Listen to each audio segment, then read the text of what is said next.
നമസ്കാരം, ഭാരത് ലൈവിലേക്ക് സ്വാഗതം. ശബരിമലയിൽ സ്വർണം കട്ടവർ പലരപ്പ, വീതം വച്ചവർ പുറത്തപ്പ, ഞങ്ങൾ മാത്രം അകത്തപ്പ, ഉന്നതരൊക്കെ പുറത്തപ്പ. ഇത് സോഷ്യൽ മീഡിയയിൽ വന്ന ഒരു 4 വരി കവിത എന്ന് വേണമെങ്കിൽ പറയാം. 4 വരികളാണ്. റീമ കൃഷ്ണ എന്നൊരാളിന്റെ കമന്റ് ആണ് ഇത് എന്ന് മനസ്സിലാക്കുന്നു. ഏഷ്യാനെറ്റ് ന്യൂസ് ആണ് വാർത്തയുടെ ഒടുവിൽ ശബരിമലയിലെ സ്വർണ്ണക്കൊള്ളയുമായി ബന്ധപ്പെട്ട് ഇന്നലെ നടന്ന 2 അറസ്റ്റുകളെ സംബന്ധിച്ച് ഇന്ന് രാവിലെ ലഭിച്ച വാർത്ത പുറത്തുവിട്ടപ്പോൾ അതിനോടൊപ്പം ഇത് അവതരിപ്പിച്ചത്. എന്തായാലും ആ വരികൾക്ക് വലിയ ആഴത്തിൽ അർത്ഥമുണ്ട് എന്ന് തീർച്ചയാണ്. ശബരിമലയിലെ സ്വർണം കട്ടവർ ഒരുപാട് പേരുണ്ട്. 1 or 2 പേരല്ല. ഒരു ഉണ്ണികൃഷ്ണൻ പോറ്റിയിലോ, ഒരു ദേവസ്വം ബോർഡ് പ്രസിഡന്റ് പത്മകുമാറിലോ, ഒരു വാസുവിലോ, ഒരു മുരാരി ബാബുവിലോ ഒന്നും ഒതുങ്ങുന്നതല്ല അത്. അതിന്റെ കണ്ണികൾ വളരെ നീണ്ടതാണ്. അങ്ങനെ പലർ ചേർന്ന് കട്ട സ്വർണം വളരെ വിദഗ്ധമായി മറിച്ചു വിൽക്കുകയോ അടിച്ച് മാറ്റി മറ്റേതെങ്കിലും തരത്തിൽ ഉപയോഗിക്കുകയോ ചെയ്തിട്ടുണ്ട് എന്ന് വ്യക്തമാണ്. അത് വീതം വെച്ചെടുത്തവർ അവരെല്ലാവരും ഇന്ന് പുറത്ത് സസുഖം വാഴുന്നു. കുറച്ചുപേർ മാത്രം, വിരലിൽ എണ്ണാവുന്ന ഏതാനും പേരാണ് ഇന്ന് അകത്ത് കിടന്ന് കമ്പി എണ്ണുന്നത്, അഴി എണ്ണുന്നത്.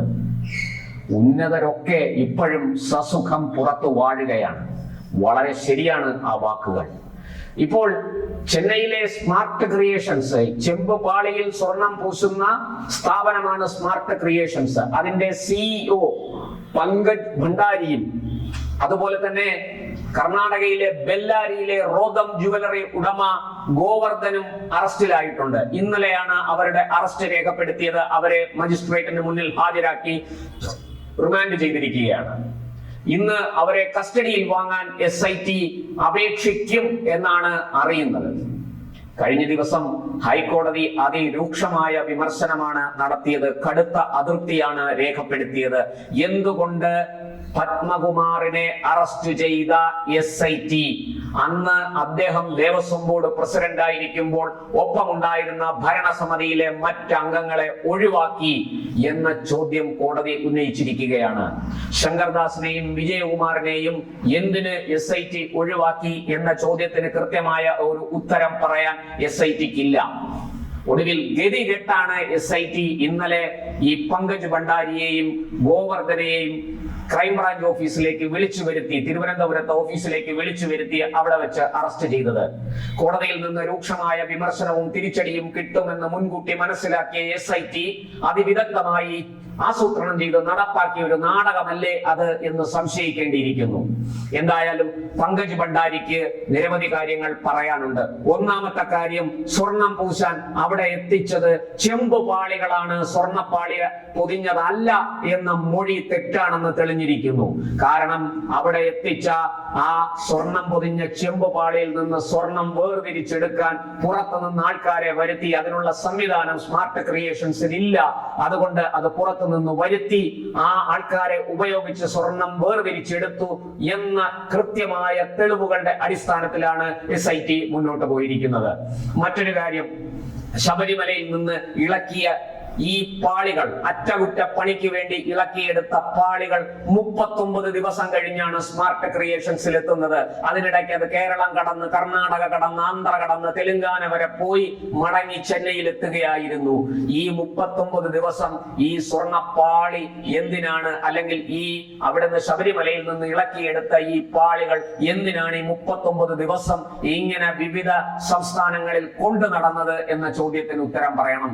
അത് ഉണ്ണികൃഷ്ണൻ പോറ്റിയും പങ്കജ് ഭണ്ഡാരിയും അതുപോലെ തന്നെ ഗോവർദ്ധനും, ഇനി ഒരാൾ കൂടിയുണ്ട്, നാഗേഷിനെ കുറിച്ച് കൂടുതലായിട്ട് ഞാൻ ഇപ്പോഴൊന്നും പറയുന്നില്ല.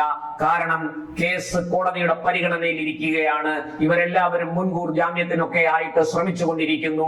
പങ്കജ് ഭണ്ഡാരിയും അതുപോലെ തന്നെ ഗോവർദ്ധനും മുൻകൂർ ജാമ്യത്തിന് ശ്രമിച്ചിരുന്നു, അത് നടന്നില്ല. ഇനിയിപ്പോൾ അവർ തിങ്കളാഴ്ച ജാമ്യാപേക്ഷ സമർപ്പിക്കാൻ സാധ്യതയുണ്ട് എന്നാണ് ലഭിക്കുന്ന വിവരം. എന്തായാലും ഈ 39 ദിവസം ഈ പാളികൾ എവിടെയൊക്കെ എവിടെയൊക്കെ സഞ്ചരിച്ചു, ഏതൊക്കെ സംസ്ഥാനങ്ങളിൽ ആരുടെയൊക്കെ വീടുകളിൽ പോയി, മലയാള സിനിമയിൽ ഒരു പ്രമുഖ നടന്റെ വീട്ടിൽ ഇത് വെച്ച് പൂജിച്ച, അവിടെ ഒരു പൂജ നടത്തിയ ചിത്രങ്ങൾ സോഷ്യൽ മീഡിയയിലൂടെ പുറത്തു വന്നിട്ടുണ്ട്. അത് എത്രത്തോളം സത്യമാണ് എന്നൊക്കെ അറിയണം. ഈ നടനെ വിളിച്ചു വരുത്തി SIT മൊഴിയെടുത്തതായിട്ടാണ് നമുക്ക് ഏറ്റവും ഒടുവിൽ ലഭിക്കുന്ന വിവരം. ആ നടൻ അത് നിഷേധിച്ചിട്ടില്ല. തന്റെ വീട്ടിൽ ഇങ്ങനെ ഒരു പൂജ നടന്നു എന്ന കാര്യം അദ്ദേഹം സമ്മതിക്കുന്നു. ഇനി അറിയേണ്ടത് നിരവധി കാര്യങ്ങളുണ്ട്. ഈ വേർതിരിച്ചെടുത്ത സ്വർണം, ഈ കൊണ്ടുവന്ന പാളികളിൽ പൊതിഞ്ഞിരുന്ന സ്വർണം വേർതിരിച്ചെടുത്തു. ആ വേർതിരിച്ചെടുത്ത സ്വർണം, അതിൽ 467 ഗ്രാം ഈ പങ്കജ് ഭണ്ഡാരിയിൽ നിന്ന് കണ്ടെടുത്തിട്ടുണ്ട്. അതായത് സ്മാർട്ട് ക്രിയേഷനിൽ നിന്ന് കണ്ടെടുത്തിട്ടുണ്ട് എന്ന് നമുക്കറിയാം. ഈ സ്വർണം ഇത്രയേ ഉണ്ടായിരുന്നുള്ളൂ, അതോ ഇതിൽ കൂടുതലുണ്ടോ? ഉണ്ടെങ്കിൽ ബാക്കി എവിടെ? ഇവരെന്തിനാണ് ഇത് വേർതിരിച്ചെടുത്തത്? ഇത് വേർതിരിച്ചെടുത്തത് ശബരിമലയിലെ സ്വർണമാണെന്ന് പറഞ്ഞ് കച്ചവടം ചെയ്യാനാണോ? തുടങ്ങി ഒട്ടനവധി കാര്യങ്ങൾക്ക് ഉത്തരം കിട്ടേണ്ടതുണ്ട്. എന്ന് മാത്രമല്ല, ഇതിന് ആന്റിക് വാല്യൂ, പുരാവസ്തു മൂല്യം വളരെ കൂടുതലാണ്. അങ്ങനെയുള്ള സാഹചര്യത്തിൽ ഇത് വിദേശത്തേക്ക് കടത്തിയെന്ന സംശയം കോടതിക്ക് പോലും പ്രകടിപ്പിക്കേണ്ടി വന്നു. അവിടെ കൃത്യമായ ഉത്തരം ലഭിക്കണം. അങ്ങനെ ഇത് വിദേശത്തേക്ക് കടത്തിയിട്ടുണ്ടെങ്കിൽ അത് നിസ്സാരമായ കാര്യമല്ല. ഉന്നതങ്ങളിൽ വിരാജിക്കുന്ന ആൾക്കാരുടെ സഹായവും പിന്തുണയും ഇല്ലാതെ ഇത് വിദേശത്തേക്ക് കടത്താൻ സാധിക്കില്ല എന്ന് വ്യക്തമാണ്. അതുകൊണ്ട് തന്നെ കണ്ണികൾ നീളും. കണ്ണികൾ വളരെ സ്വാധീനമുള്ള, ശക്തിയുള്ള, കരുത്തുള്ള ആൾക്കാരിലേക്കാണ് ഈ കണ്ണികൾ നീളുന്നത് എന്ന് SITക്ക് അറിയാം. അവിടെയാണ് SITയുടെ മേൽ പിടി വീഴുന്നത്. മുന്നോട്ട് പോകാനാകാതെ SIT അറച്ചു നിൽക്കുന്നത് അവിടെയാണ്. അതുകൊണ്ടാണ് കോടതി ചോദിച്ചത്, നിങ്ങൾ എന്തിനിത്രയും വൈകിക്കുന്നു, എന്തുകൊണ്ട് ഉന്നതരായ ആൾക്കാരെ അറസ്റ്റ് ചെയ്യുന്നില്ല എന്ന് കോടതിക്ക് പോലും ചോദിക്കേണ്ടി വന്നത് അതുകൊണ്ടാണ്. ഇവിടെ കാര്യങ്ങൾ വ്യക്തമാണ്. പങ്കജ് ഭണ്ഡാരിയും അതുപോലെ ഗോവർദ്ധനം കൊടുക്കുന്ന മൊഴിയുടെ അടിസ്ഥാനത്തിൽ കൂടുതൽ അറസ്റ്റുകളിലേക്ക് കടക്കും. ഈ ദേവസ്വം ബോർഡ് ഭരണസമിതി മാത്രമല്ല, മുൻ ദേവസ്വം ബോർഡ് മന്ത്രി, ഇപ്പോഴത്തെ ദേവസ്വം ബോർഡ് മന്ത്രി, അതുപോലെ തന്നെ ഈ പ്രശ്നം പുറത്തു വന്നപ്പോൾ ദേവസ്വം ബോർഡ് പ്രസിഡന്റ് ആയിരുന്ന പ്രശാന്ത് തുടങ്ങിയ ആൾക്കാരിലേക്കും അന്വേഷണം ചെന്നെത്തും എന്ന് വ്യക്തമാണ്. എന്തായാലും ഇടത് സർക്കാരിനെ സംബന്ധിച്ചിടത്തോളം ഇതൊരു ഊരാക്കുടുക്കാണ്. അത്ര പെട്ടെന്നൊന്നും ഇതിൽ നിന്ന് ഊരാൻ സാധിക്കില്ല. അവർ നാണം കെട്ടിരിക്കുകയാണ്.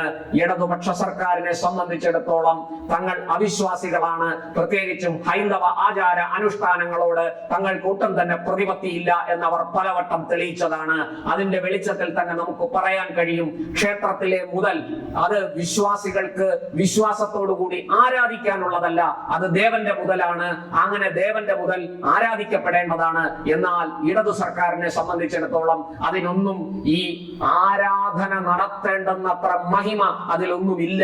അതുകൊണ്ട് അതൊക്കെ മോഷ്ടിച്ച് കച്ചവടം അടിക്കാം എന്നൊരു വിചാരം ഇടതു സർക്കാരിനുണ്ടെങ്കിൽ നിങ്ങൾക്ക് തെറ്റി. ഇന്ന് നിങ്ങളെ പിടികൂടിയിരിക്കുന്ന ഈ ശാപം, ഈ ബാധ, അത് അയ്യപ്പ കോപമാണെന്ന് തിരിച്ചറിഞ്ഞുകൊള്ളുക. ഈ അയ്യപ്പന്റെ വസ്തുക്കൾ, അയ്യപ്പന്റെ അമൂല്യ വസ്തുക്കൾ അടിച്ചു മാറ്റി അതിൽ നിന്ന് പണം സമ്പാദിക്കാം എന്ന് ആരെങ്കിലും കരുതിയിട്ടുണ്ടെങ്കിൽ നയാ പൈസയുടെ, ചില്ലി പൈസയുടെ കണക്ക് വരെ അവർ പറയേണ്ടി വരും. അവരെ കൊണ്ട് അത് പറയിപ്പിക്കും അയ്യപ്പൻ എന്നുള്ള കാര്യം തീർച്ചയാണ്. നമുക്ക് കാത്തിരിക്കാം. SIT കൂടുതൽ നടപടികളുമായിട്ട് മുന്നോട്ട് പോവുകയാണ്. തുടർ അറസ്റ്റുകൾ ഉണ്ടാകുമോ എന്നാണ് ഇപ്പോൾ നോക്കുന്നത്.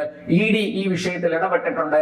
അതിലേക്ക് ഞാൻ മറ്റൊരു വിശദമായ വാർത്തയുമായിട്ട് പിന്നാലെ വന്നുകൊള്ളാം.